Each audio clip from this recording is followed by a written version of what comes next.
From the Green Velvet Couch, this is Shelley O'Neal. I'm a therapist, corporate wellness consultant, and the owner of a 6-facility private behavioral health and psychiatry healthcare group. On this podcast, I'll be bringing you inspiring stories and valuable insights from people who have harnessed their inner strength to overcome obstacles and to achieve success. I believe no matter what challenges come our way, we're designed to conquer them. Together, we'll explore the transformative power of resilience, cultivate a mindset that embraces growth, and uncover strategies that will allow us to face life's challenges head-on, one episode at a time. Welcome, everyone, to From the Green Velvet Couch. This is Shelley O'Neal with Shelley O'Neal Wellness, and I'm a certified corporate wellness specialist, and I'm thrilled today to welcome Lauren Reed, the CEO and owner of Reed Public Relations Agency, to the show today. So Lauren is a powerhouse in the communications field with a passion for delivering top-notch results. What I love, too, is she's a strong advocate for mental health, both personally and for her team.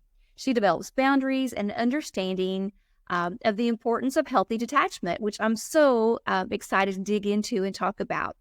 She's also currently working on her not one but second book about leadership, and she's an avid trail runner, having completed a 40-miler in Land Between the Lakes, which is just down the road from me here in Kentucky. So welcome, Lauren. Thank you for coming on board today. Oh my gosh, thank you for having me, Shelley. Anytime I get to chat with you, it's just such a gift. Oh, thank you. I just love your energy and I love your history. I love the backstory about how you founded Reed. I love that you're connected to Kentucky as well. I have a residence here in Kentucky and one in Nashville, so I'm back and forth. But you actually did the 40-miler, which is something, in Land Between the Lakes. I did, yes. And I actually went to college in Murray, too. So Kentucky, I'm a native Nashvilleian, or as close to native as you get. I moved here when I was a child. I'm from St. Louis originally. But I went to college in Kentucky at Murray State and stuck around for a few years and worked in Louisville, Kentucky. So Kentucky has my heart. Nashville's home, but Kentucky has my heart. That's awesome. It's such a great blend of the places and the culture that we come from and the experiences that shape us. But it's awesome. I want to talk a little bit about, so you have prioritized mental health and wellness for your team. Tell me about that.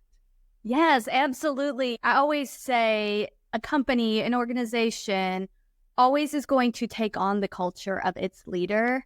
And I spent my 20s, I don't want to say floundering, but just learning, trial and error of what it takes to be a mom, a working mom, to be dealing with all of the things you deal with as you're growing up and becoming an adult. And I feel so fortunate that I had those experiences, that now I'm running a company full of women in their 20s and 30s who I know what to offer them. I know what benefits we need when it comes to just from maternity leave to just mental health in general. We recently got a certification from Mental Health of America, actually, which means we are certified at the platinum level, which is the top level, as just a workplace who really prioritizes employees' mental health. There were, I think, 54 criteria we had to meet to do that. It was really exciting. We are a very open environment. We are a feedback of culture, a culture of feedback. We have a culture of feedback, which can be a really difficult workplace at sometimes because we are always talking about how to better ourselves professionally and personally, but it's also really beneficial. We do things such as we pay for therapy for our team members. They all get a set amount of sessions per year and they just get reimbursed by it. There's no questions asked. It's just something we really believe in. It's funny, PR always ends up on the list of the most stressful jobs. And I always giggle at that because come on, we're not operating on people. We're not running into burning buildings, but it is a high intensity environment. So I always laugh at that. Like I'm a little sheepish about it, right? Because in no way should we be like, we have the most stressful jobs. There are people who have much higher stakes than we do, but we are in the business of solving problems, which means a client doesn't come to us when everything's perfect. There's a challenge. So we're constantly being roped into challenges, and being in the client service industry, as you are as well, that can wear on you over time. So it's just really important to be that we provide a culture that people want to work here and people know that they come first. At any given time, my employees, they are people first than employees to me. I care more about them as a person than an employee because employees are going to come and go. I've been told, controversial theory that turnover isn't bad. Turnover is a good thing because it allows opening for new energy and new people. And if someone feels like they need to move on, I want to support that. I want to be their biggest fan of that. But because of that, it's just really important for me that we're going to always provide a place where people can thrive and grow and just have a really open environment about that. I love that. And I love how you're viewing turnover in a really positive light. So that took me a bit as an owner of a healthcare company. We started with just me, and we've grown. We have about 100 employees. Wow. And at first, I took that turnover, and I think our C-suite did too, very personally. So now I think too, growing professionally means professional maturity. And I didn't have any professional maturity up until maybe last week. It's a process. But yeah, understanding that our motto now is we want you to have a great experience at our organization. You may not be here forever, but whatever your time is, be it short or long, but it's a positive experience and you walk away with some skills, some great experiences and the support. And we do the very best we can do, but it's not a good fit for everyone. And I think that kind of leads into what you're talking about with the healthy detachment too. Yes. 100%. My view on turnover is, and this is really, it's not just turnover, it's my life motto. And I just realized this in the past few months. Again, entering midlife, second half of life. I'm 41 now. Really just thinking a lot about legacy as well. My kids are getting older. I have one who I thought I had 4 more years with him, but he decided to go to boarding school for high school in Colorado. So it's hitting me like I have 2 months with him under my wing every single day to really mold him. And then I just have to trust that I did the best I could. But my new motto is, I just want to leave everything better than I found it.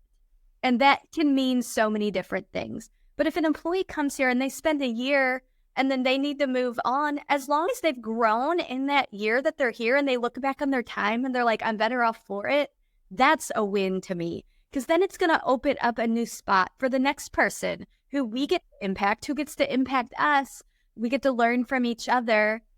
I think, and you alluded to this a minute ago, the hardest lesson for me, and you hear all these things when you start your business, but you think you're going to be different, at least I do, is my first 5 years, I've got this real close-knit team. We are rocking and rolling. And people are saying the people you start with are not going to be the ones who take you to the next level.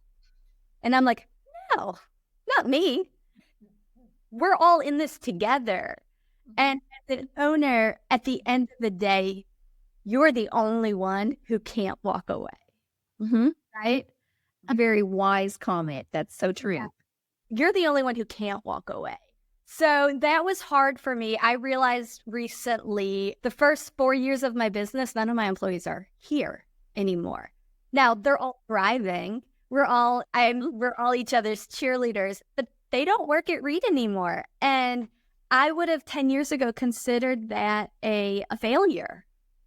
But now I consider it's a win that I have evolved, the company has evolved, and these people were self-aware enough to evolve with the company to realize I can grow in a different way somewhere else, and that's what I want. And so I'm a big believer in, we're just on life to learn. We're on this planet to learn lessons, right? Here to grow. And I think really realizing that, and there's a difference between, I used to think a lot of things and think they sunk in. And as I get older, I realized they hadn't sunk in, but now they have. So I had a friend say to me recently, or he's big on Twitter, and he sent me a screenshot, and it's basically, and I'm gonna screw it up, but along the lines of, our job is solving problems. Life is solving problems. We all, and I used to do this, and I still catch myself in this mindset. We're all reaching for that elusive, the peace. My life isn't going to be hard when this happens, or my life will be better and I'll finally feel settled when this happens. But that's not true, because in my belief, if I just wanted utopia, why'd I come to Earth? Why am I here? Like, I'm here to learn, and I want to learn everything I can. And sometimes the most difficult circumstances are what teach you the most and what you grow from the most. Shelley, before we started recording, we were talking about we both had some health issues that have caused us strong, independent women to not be able to do basic things such as walk for an period of time. Yes. And in the midst of that, I tore my ACL and meniscus and had surgery. And it was actually my first week after my divorce where my husband of 15 years had just moved out. So in the midst of it, I thought my life is over right now. How am I even going to get my kids to school? But it was such a life-giving experience to look back on all of the people who stepped up and all of the people who literally had to come help me out of bed. And I grew so much from it. So I'm really trying to embrace and teach my team this as well, that life is going to keep coming at us. As long as the world's spinning, life's going to be thrown at us. And it's up to us how we handle it. Do we embrace the opportunity to grow, or do we fall into a victim mindset? So like what I try to remind myself and my daughter, so I have 4 kids. One is my stepson who's 23. My son is about to turn 15. My daughter's about to turn 8, and I have a 2-year-old son. And I really, with the older kids, I'm always reminding them, guys, something can happen and we can say life is happening to us, or we can say life is happening for us. And the event's going to happen regardless, right? It's up to us what our outlook is going to be. Yes. And that is really how I try to run the business as well and coach my employees in that way. I'm glad you brought that up, because one of the things that I've said to people is with success, people are often disappointed because they still have problems. They still have issues. And then they're very unhappy and I guess just disappointed. And like you, it's all about problem solving. And truly the most successful, exciting, progressive people, healthiest people that I know, they're really good at problem solving. But they may have a whole list of problems that the normal person doesn't even have. And that's been a learning curve for me, is to watch people be successful, be productive, perform incredibly at a very high level. But at the same time, they may have a family member that's going through something like a terminal illness or a chronic medical condition, or have a child that has something that impacts their everyday functioning in life. There's just a plethora of things. But learning to problem solve and navigate those, that's what healthy people do. Now, I will say that as a wellness specialist and all, it's a little disappointing, because I'm like, if I could just go like a little stretch here and not have a few bumps in the road, wouldn't that be great? I know. But that's not realistic. And like you said, with taking a tumble off of my horse, fracturing my pelvis, having to use a walker and now a cane during this recovery period, it's humbling, and it has slowed me down, and it's made me realize a lot of the things I do are busy things, but they're not the most productive things. So being more I thought it was intentional. I thought I was mindful. And then this happened. I'm like, oh, I have so much more work to do. So I have a question for you. Yes. The little role reversal. If you could go back in time and not fall off your horse, would you? I would go back and not fall off my horse. That's true. I wouldn't do it again, but I'm going to take what came out of it and use it. And I wouldn't choose the pain. I wouldn't choose the inconvenience, but I would choose what I've learned from it. Right. And for example, just being in a wheelchair and being at a different level and like restaurants and things, I have a whole new perspective and a whole new empathy. Yeah. And you're the same way with your injury. Taking for granted the most basic thing, which is walking. Yes, exactly. Yeah. Which then affects our mental health.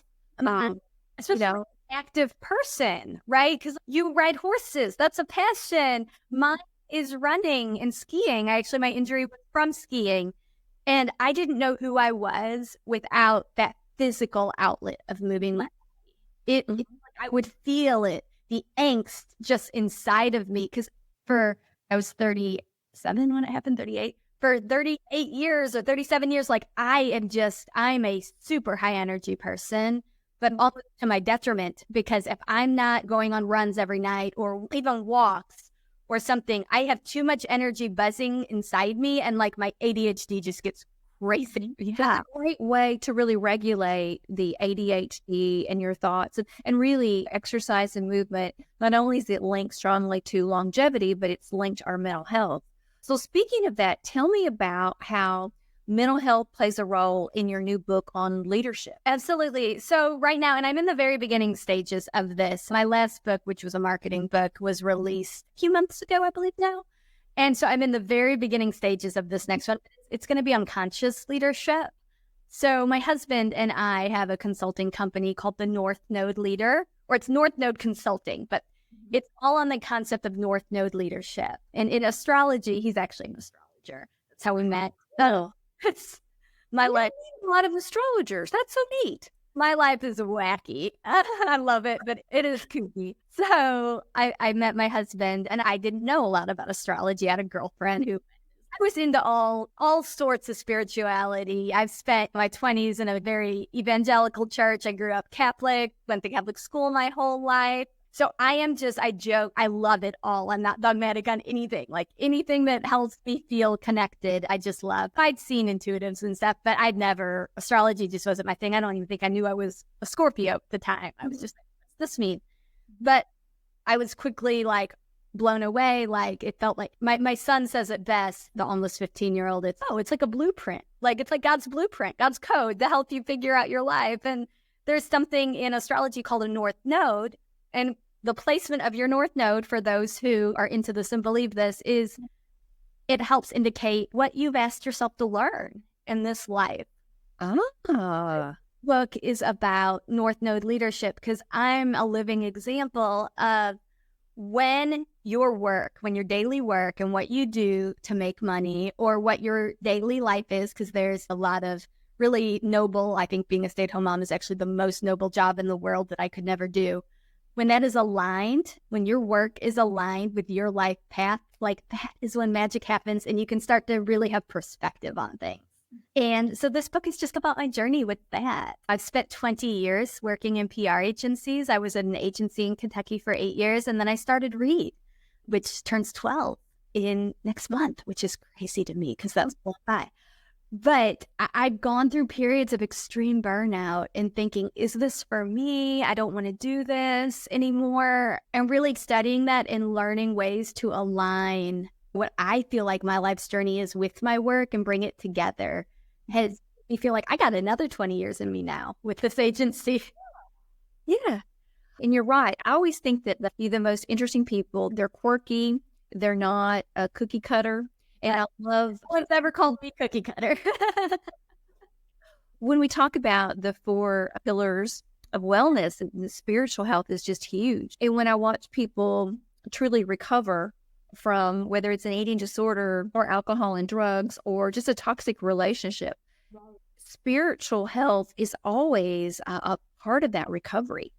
So I love how you're connecting your spiritual experiences and all to the place with your book about what is the lesson or lessons that I need to learn and that I want to learn on this earth. And I think that might be one of the most insightful things I've heard in a really long time. And as a therapist, I hear a lot of good stuff. Yes. Good. Thank you. I have done a lot of therapy to get to the point where I can not just say it, but believe it and feel it. I think sometimes you're saying things that are aspirational, that you want to feel and you want to believe. It's okay when an employee leaves. Someone who, there's a gap now for someone else to come in, and they're going to be exactly what we need at this moment. And I would say it, but I don't know that I really believed it. Because if I really believed it, why do I still have a knot in my stomach, right? It's taken a lot of work, and it is a journey. I might only be 40% there, but I try really hard. I'm an anxious person. That's who I am. I came out of the womb anxious, my parents joke. So I've had to do so much work to find peace within. One of the things I'm so impressed about is, and I always tell companies that I work with, your workers will model the leadership.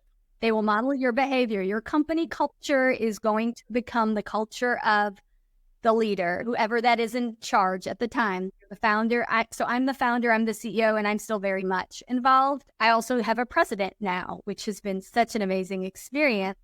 I'm starting to see the culture take on her best. as well as mine. And I just love that. It's very powerful. I think also it holds us in a place where we need to be very accountable and very transparent as leaders, and also just not only to set the standard, but also to live that. And when we don't live up to it, admit it. I'm not there today. This is going on. And we'll say, give yourself some grace or give your coworkers some grace, because we don't always know. We may have an idea, but we don't always know what people are dealing with and things. So I think that fits into exactly what you're saying. And I think leading the team of professionals and professional women that you do, that's just amazing. I always said that by the time I got to work, I had already put in a full day work. Being a single parent with 3 children, I'm like, whew, okay, now I'm at work, I can catch my breath, because prior to work, I did a day's work.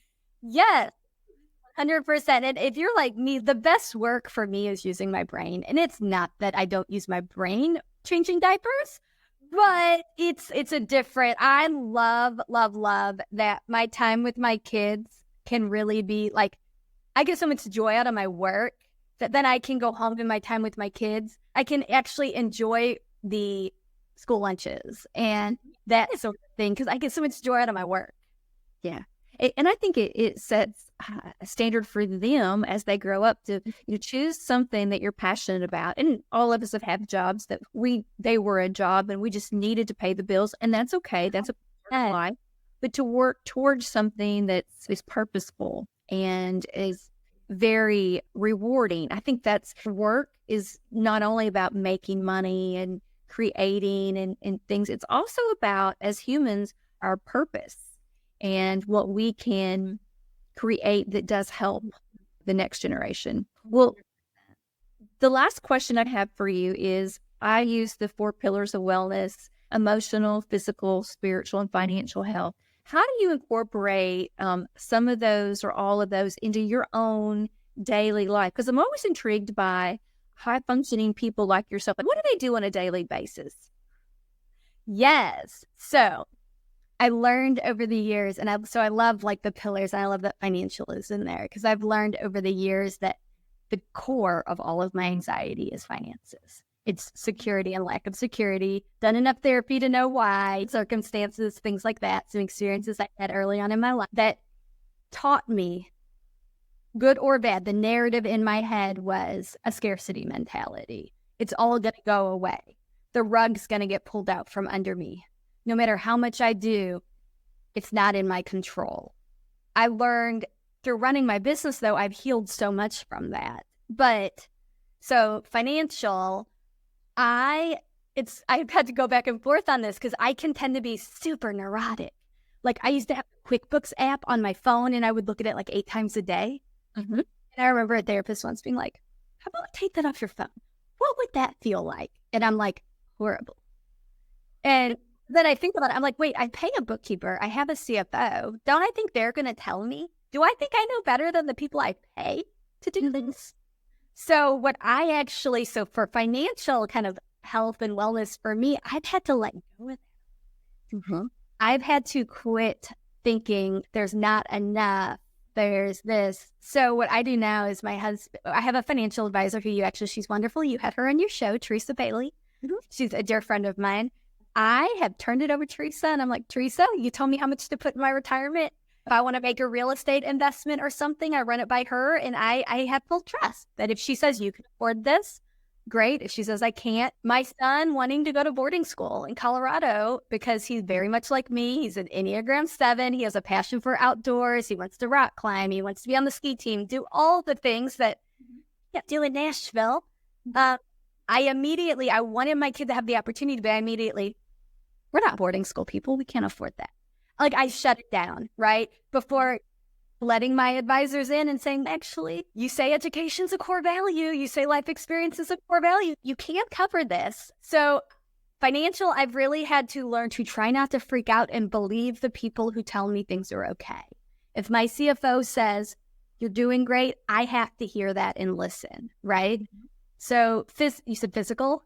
Mm-hmm. Yes. Okay. It is, and I talked to my team about this, and we have an Instagram series going on right now called, I think, Read After Hours, because I think everyone has to have something besides work in their life, and besides your kids too. Because like mom's like, I have my children. I'm like, no, Something for yourself. something for you. For me, it's running, it's skiing, but it's mainly running. That's like my core. I'm always going to be able to get my runs or hikes in because that just, it calms, it centers me. So I always want to have a goal that challenges myself outside of work. It helps give you perspective. I choose running, but just because after my first marathon, for the next month or two, nothing felt hard to me. I'd have a difficult conversation with a client, and I'm like, at least I wasn't at mile 24 throwing up. Like, Yeah. That's a great point of reference, though. That's what makes people resilient, having that tough reference point here. sure. But so for me, I encourage all of my employees to find their passion, find their thing, whether it's physical or not. For me, it's physical. Not everyone's is, right? I have some people in my life who their journaling practice is truly their passion. And I love that for them. So physical to me, it's just, that is a non-negotiable. You have to prioritize physical. I don't know if like nutrition really falls under physical, but I personally see a direct correlation between when I'm eating whole, healthy foods and when I'm ordering Jersey Mike's on Uber Eats, which is my weakness and my favorite thing in the world is Jersey Mike's. But I see a complete difference in my anxiety when I prioritize what I'm putting in my body. That doesn't mean I'm perfect at it, but I try to, some people say 80%, 20% clean. I'm probably more like 70-30, but I definitely, that to me is huge. And the older you get, I think the easier it is to pinpoint those things too. Okay, you said spiritual. We talked about that. For me, it's just perspective. It's remembering I'm here to learn and grow. And situations, I'm really trying to embrace the mystery of life instead of wondering, why did this happen to me? Why me? Okay, why did God think I could handle this? Why me? What do I have to learn from this? And just really pivoting my mindset there, meditating for sure. I go through phases with meditation where I'm going to be so good for 2 months and then it's like fall up the wagon and it takes me a while to get back on. But it's kind of like with eating clean. I think, yeah, you go on vacation and then all of a sudden, and giving yourself that grace again of, I always said that like good kids aren't good 24/7. Great kids aren't good 24/7. They're just, and healthy people, we're not healthy 24/7. We're always working to be healthier a little bit longer. So yeah, I totally understand about like with food and meditation and all. And absolutely. Yeah, and learning a lot of the physical things. Running to me is meditation. Being in the woods is meditation. So even combining, it's spiritual health as well. So for me, combining those things and giving myself some grace if I'm not pulling out my app and meditating, but oh wait, I did an hour-long trail run in the woods and that was very meditative for me. And then what was the final pillar? Emotional, physical, spiritual, and financial. And I think emotional, really, it's just mindset, but also letting myself have bad days. I don't know how into the Enneagram or anything you are, but what are you? I'm a 7 as well. Oh, well, that's why I love you. I always joke, never had a 7 I didn't love. But I think that's probably because I can resonate very well with the 7. I'm an unusually positive person. It takes a lot to get me down, but I've learned it's okay to have a bad day. During my divorce, there were days when I didn't want to come into the office because I was afraid I'd cry. Mm-hmm. That's real life. And it's okay. And there was actually one team meeting, I burst into tears and I couldn't hold it. And I was like apologizing. I'm so sorry. I left. When I come back, they're like, it's so good to see you be human, Lauren. Because again, as a 7, we tend to always look for the bright side and we can spin things for the positive and the silver lining and optimistic all the time. But it's okay to not be that. It's okay to have a bad day. So that's the opposite of my daughter, and she's so young. You can't really type people this young, but I'd put $1 million on. She's a 4 and highly emotional, but in a good way. Like I swear she was put on this earth to teach me. We just counterbalance each other so well. But I can already see with her, I have to have a lot of, it's not the end of the world, baby. Whereas sometimes with me, people have to be like, hey, this might be a big deal, right? Like sometimes it's not always going to be okay. Mm-hmm. So for me, I would say with emotional, it's been just trying to keep perspective and let myself cry. That was really hard for me. Like until a few years, I don't think I'd ever cried in front of other people. I think as women in leadership roles, I think to show that we're vulnerable, there's that worry that maybe I'm not going to be seen as effective, or I'm going to be seen as weak, or whatever. But I think healthy people call it out. Hey, this is and I have said on several occasions, this is a tough season. It's a season. It's just a tough season, but it's just a season. Wouldn't be peaks. Yeah, absolutely. Like, we're all going to have our valleys, but then a peak is coming. It always does. And I know, like, I really, knowing what to do when I was the first few days of the injury, and then a couple weeks in when I'm super, super dependent on people, like I was getting so sad and so anxious and everything. And I thought, what would I tell someone to do? I reached out to the 2 or 3 people that they're my gurus, known them a long time. We have a long history. They're very wise people. And they're people that I go to for wisdom and advice. And they told me to do some of the things that really helped. Did I know to do those things? Yeah. Would I told a client? Yes. But for me to actually do it, it was because my trusted friends and guru said, this is what you need to be doing. And I'm like, okay, I've got to do this. So yeah, I think sharing that I'm not okay. It's really hard. I'm very tearful. I'm very anxious right now. I think it's scary, but it's also what we have to do. Right. And that's something I've just learned about myself. That's my biggest area of growth when it comes to emotions. Yeah.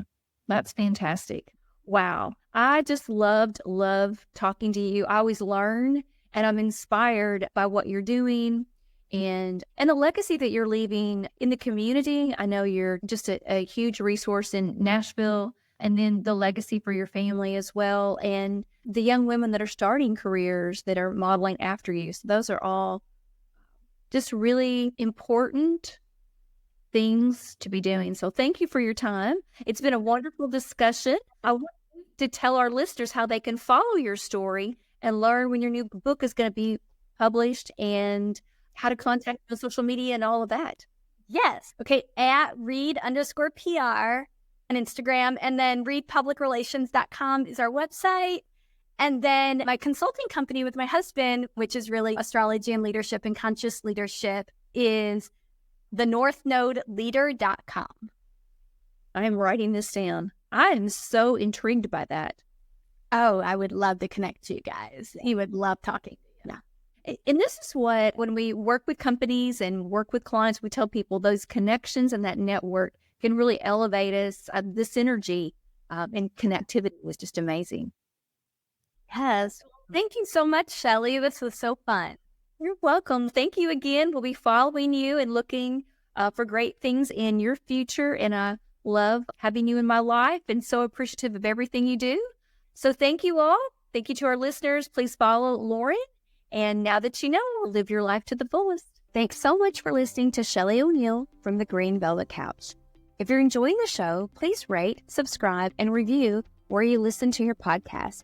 That helps others find the show and begin their own wellness journey. Thanks again for tuning in. Until next time, go live your best life.